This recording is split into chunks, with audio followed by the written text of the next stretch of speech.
Hi guys, so I'm back with another easy and delicious breakfast idea. This time I made sausage, egg, and cheese biscuits with breakfast potatoes.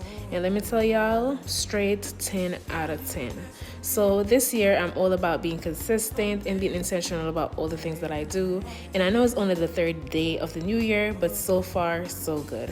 Woke up every day so far, made breakfast even though I'm under the weather and I've been feeling a little bit lazy, still pushed through and made breakfast. Let me know down below in the comments if you guys put milk in your scrambled eggs. I just feel like it gives it a nice flavor, makes it nice and fluffy, and it just works. So if you guys try this breakfast recipe, let me know down below how you like it.